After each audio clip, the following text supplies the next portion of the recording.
consideration, you'll find out that the lesson is trying to tell you something about what's happening here and now. Even though it may say that, say we had a lesson dealing with the Hamites. Well, how does the Hamites apply to our everyday living here and now? We realize that we are Hamites. We are not Greeks. We're not Romans. We have a name for God, and we call on God by that name for strength. And as a result of that, keep focused on these lessons and what these lessons are trying to tell you. Because we have a tendency sometimes to forget, and we'll backslide, so to speak. We'll start quoting from someone else when we should be quoting from ourselves. As long as you are quoting from someone else, then that means you're giving those people the power, and you're not giving the power to who the power should be coming to. And on that basis, I'd like to speak in remembrance of our Rasul, peace be upon him. For without him, none of this would be possible. Assembly will be his woman raw. In the name of the Most High God, the beneficent and merciful, all praise is due to the Most High God. King on the day of judgment. Thee alone do we worship, and thee alone do we ask for help.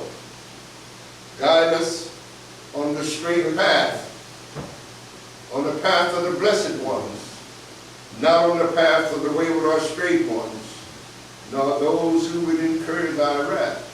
That is the prayer that we say. Prayer is essential. Prayer is necessary. But what's most necessary is what you are saying in that prayer.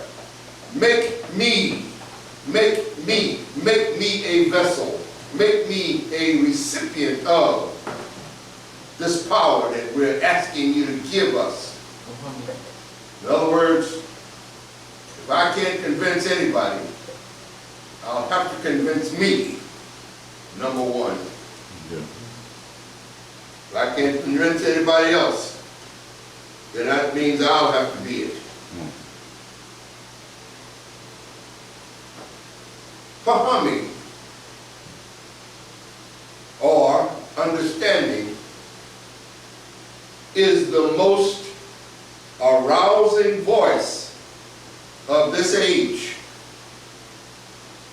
The uncivilized nations of America has been brainwashed in all kinds of queer stories, such as Dracula, Frankenstein, vampire women, the dead coming to life, where as of now they has been duped in their minds and afraid to stand on their own feet. Stories from the Christian Bible, as of now, they are afraid of everything now. They are letting people see them kill for real. Gary Gilmore was one of the things showed on television. And what Gary Gilmore did, he did this on television, trying him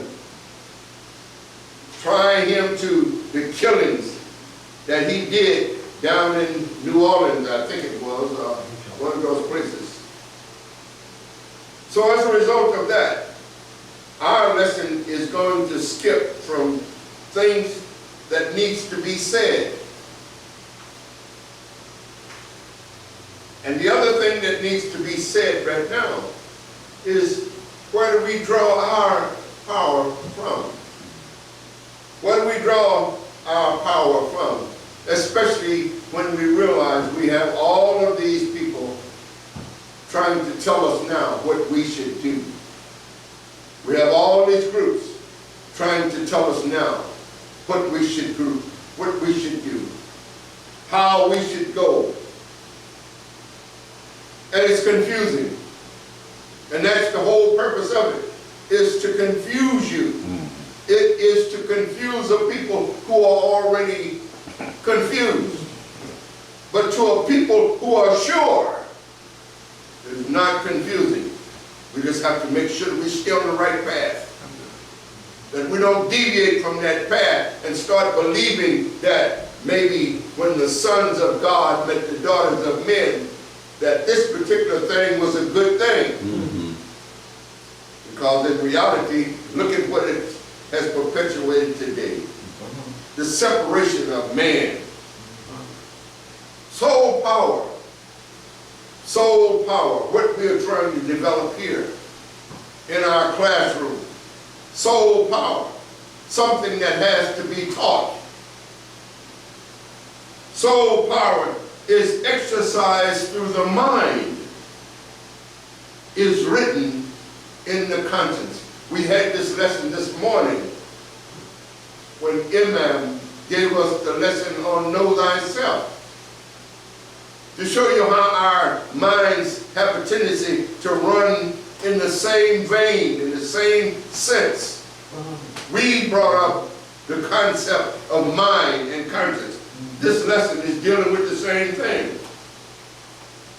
It says that a man should be masters of himself. At least he should strive for such. By becoming masters of himself, he can make of himself what he wills.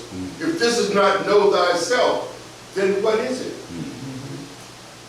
There's a continuation of that lesson from the catechism, know thyself.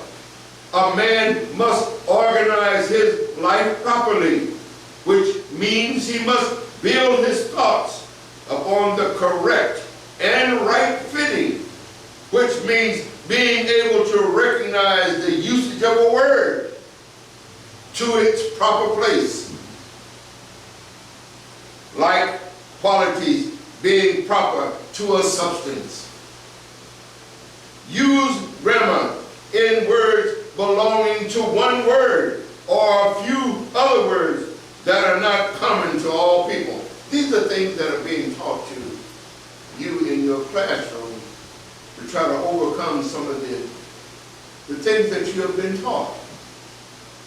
Learn how to use the proper words and have a meaning of these proper words that you're using. Because there's someone out there who knows exactly what it is that you're saying.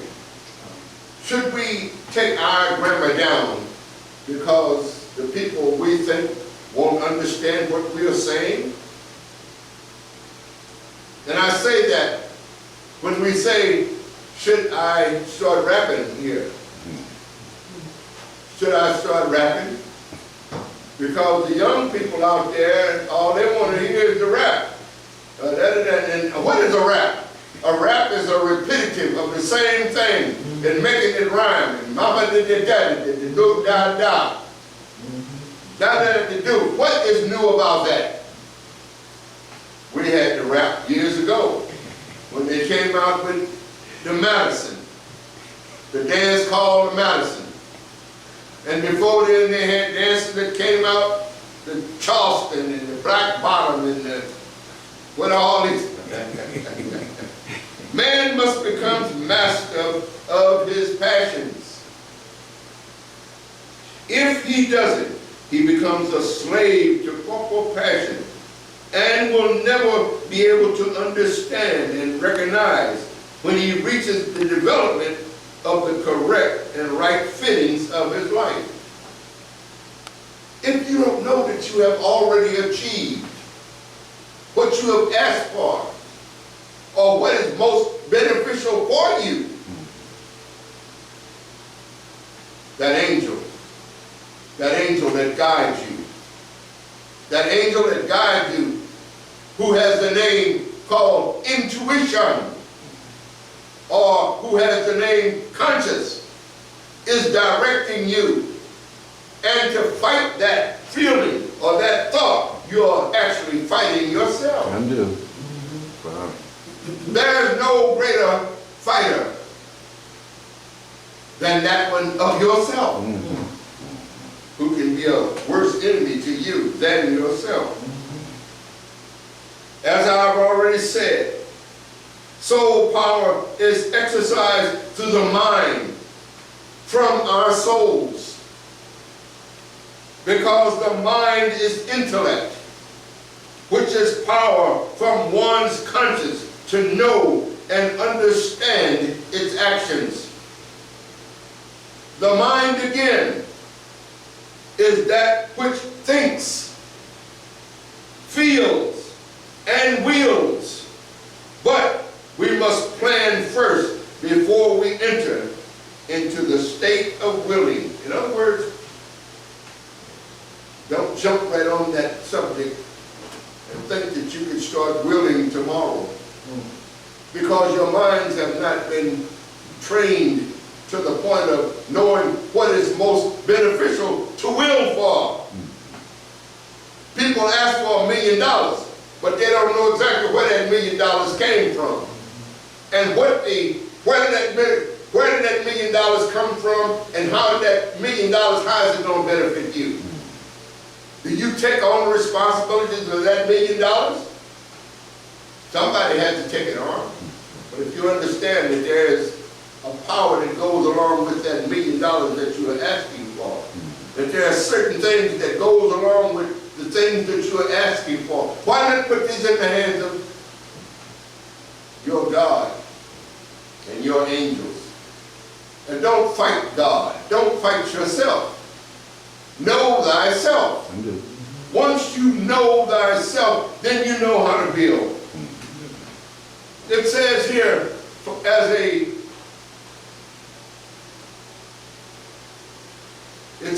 a mental plan. It says, draw a mental picture of the things hoped for. We talk about membership. We talk about developing membership. We talk about building a temple. We talk about other things. This lesson is trying to give you the rudiments of where you start from. What it says, draw a mental picture of the things hoped for, which puts the plan into operation. Then will it to become a material value in your life. Now, if that's not trying to tell you exactly what the first steps are,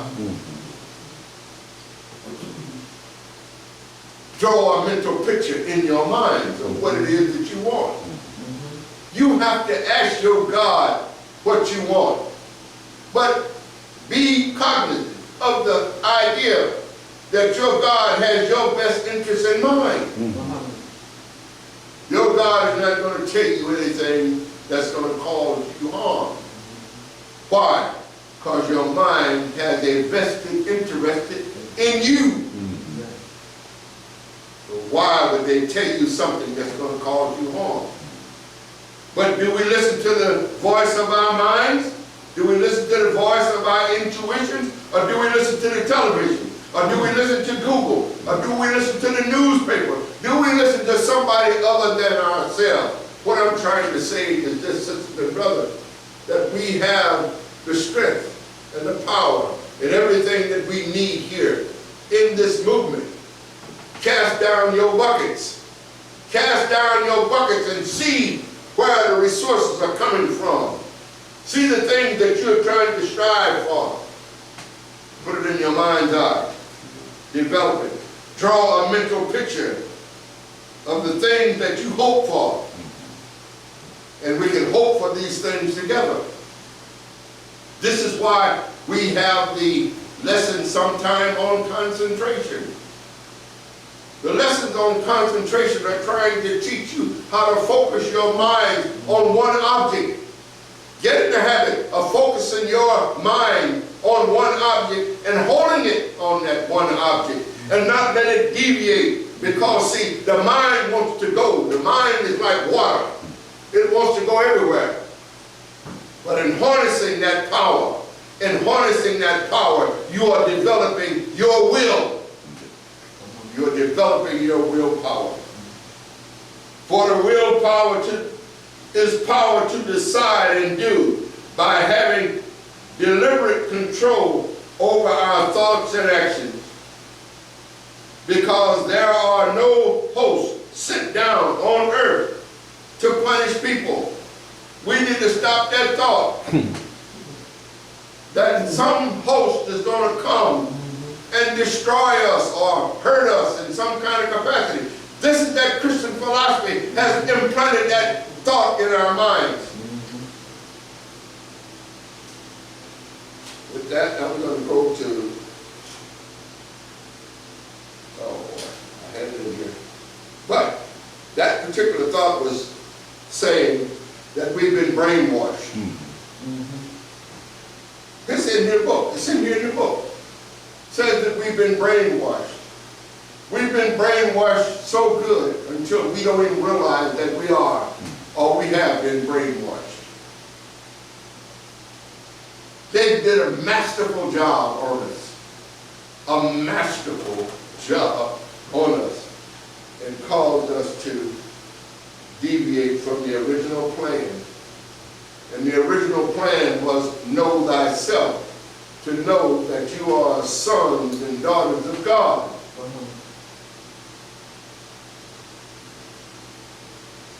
A different God for every people.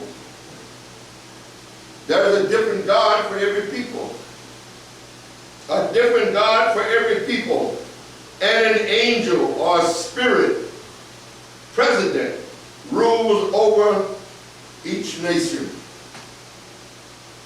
People are delivered from the heels of their oppressors by angels through the mouth of their prophets.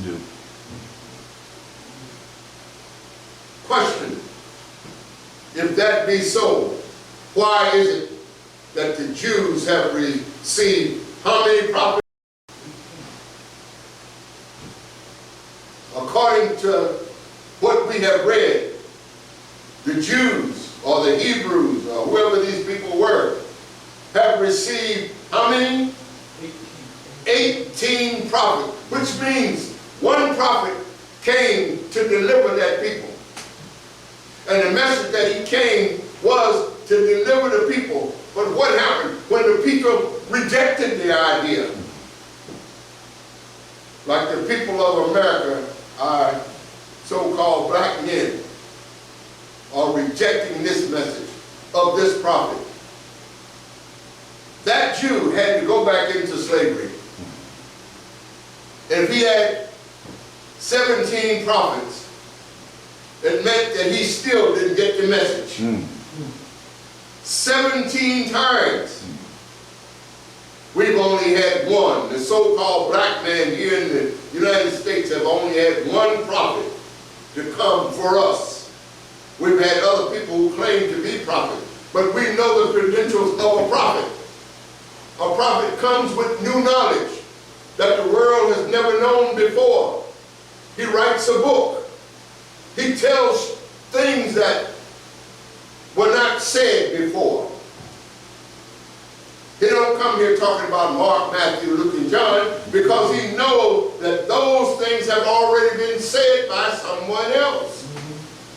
So what he does, he comes here with a name for God, a name for the supreme being, Le-Ra, the highest truth, Amun-Ra, the God of truth, Raphael, prophet of the sun.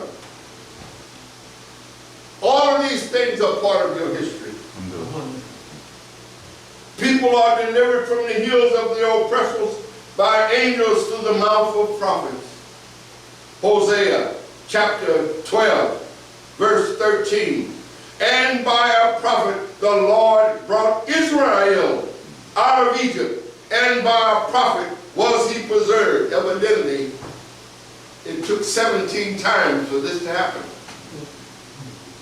How many times would it take for this so-called black man to realize he is oppressed?